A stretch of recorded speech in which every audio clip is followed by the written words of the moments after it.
What do you think? I want you to give us nasiha on this topic. You know it better than I do. No, so I think yaqeen, you alluded to that. Yaqeen, definitive understanding or definitive belief regarding iman. So iman is yaqeen, yaqeen is iman, and anything less than that is not accepted. So even ma'rifah, as you know, just to know something is not enough. The Quran says يَعْرِفُونَهُ كَمَا يَعْرِفُونَ أَبْنَاءَهُم. They recognize the Prophet alayhi salatu wasalam, the Ahlul Kitab, like they recognize their own children. But in the condition is yaqeen, and Imam Ghazali talks about this in Munqidh min al-Dalal, deliverance from error. That yaqeen, what is yaqeen? And he goes through that very similar Cartesian sort of steps. You know how he doubts the senses and he doubts the intellect, as you're aware. And like you mentioned, there's always a better argument.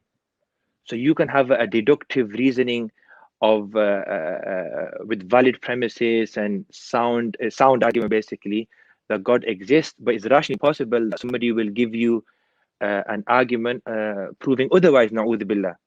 And if that is the case, then the Imam Ghazali he explains that. And what do? You're in hayra, you're in disarray, you're in confusion.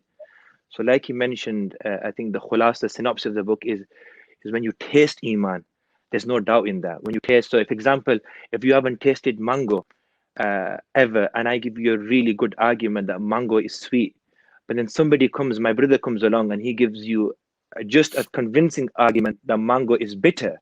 Now you will be confused because you've got both Russian arguments.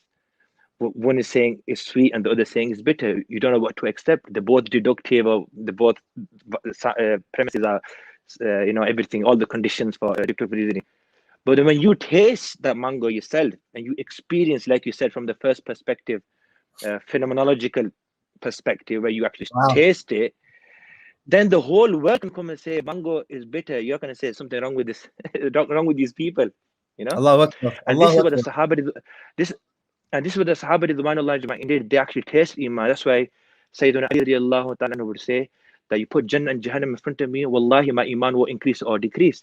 And it's been another is on the battle of Uhud, and he's running towards Mount Uhud, and he's telling Mu'adh, he goes, "Oh Mu'adh, where are you running? By Allah, I can smell fragrance behind the Mount Uhud."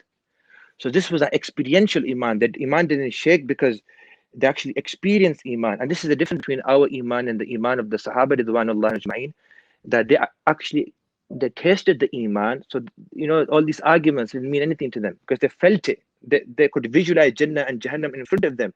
And Surah Ahzab, sorry, if I'm allowed to say this, Ustad, with your permission, can I just say this? And this from Surah Ahzab. So Surah Ahzab, because we're doing a month of Quran. If you look at Surah Ahzab is plural of Hizb, which means groups. This was a very difficult time for the Sahaba ridwanullah ajma'in. All of the Arab Peninsula, the Jews in particular, they gathered army to destroy Prophet sallallahu alaihi wasallam and the Muslims in Medina. And the Quran explains this horrific scene. When the armies came above you and they came beneath you, meaning they came from every avenue and direction. And the eyes began to stare because of fear. And the hearts reached the throat. And you began to have all sorts of assumptions regarding Allah subhanahu wa ta'ala. There were two groups at that time in Medina. There were those, the Sahaba, who had experienced Iman, and then there were the Munafiqun, who just had Iman on their tongue and they had illness in their hearts. So the Quran mentions, هُنَالِكَ ابْتُلِيَ الْمُؤْمِنُونَ. The believers were tested. وَزُلْزِلُوا زِلْزَالًا شَدِيدًا. And they were shaken, zalzala. Now, Allahu Akbar. Look at this. وَإِذْ يَقُولُ الْمُنَافِقُونَ. The Munafiqun began to say this when they saw, difficulty and trial. When they saw the armies surrounding Medina, they saw death surrounding them. What did they begin to say? وَإِذْ يَقُولُ الْمُنَافِقُونَ. The Munafiqun وَالَّذِينَ فِي قُلُوبِ مَرَضٍ. And those who had illness in their hearts, they didn't have proper Iman. You can have all the deductive reasoning and the inductive reasoning, but Iman is here. You have to have it here. But they didn't have Iman here. So what did they say? مَا وَعَدَنَا اللَّهُ وَرَسُولُهُ إِلَّا غُرُورًا. That Allah and His Rasul have only promised delusion, falsehood, deception, astaghfirullah. And conversely, The believers, وَلَمَّا رَأَى الْمُؤْمِنُونَ الْأَحْزَابَ, when they saw the armies, they saw death surrounding Medina Munawwar, what did they say? قَالُوا هَذَا مَا وَعَدَنَا اللَّهُ وَرَسُولُهُ. This is what Allah and His Rasul said. وَصَدَقَ اللَّهُ وَرَسُولُهُ. And whatever Allah and His Rasul said is true. وَمَا زَادَهُمْ إِلَّا إِيمَانًا وَتَسْلِيمًا. And their iman and reliance on Allah increased. So when you experience iman, this is the lesson that we can extract from this. When you actually experience iman in the face of doubts, in the face of difficulty, your iman increases. Subhanallah. Subhanallah. Yeah. Because you've experienced iman. Then you say, this is exactly what Allah said. You have believed because you've experienced it. It's like when you experience mango and somebody tells you, look, you've experienced it, it's sweet. Yes. Now these guys are going to tell you that it's bitter. So after when you hear the doubts about bitterness, you're going to say, this is exactly what I've been told.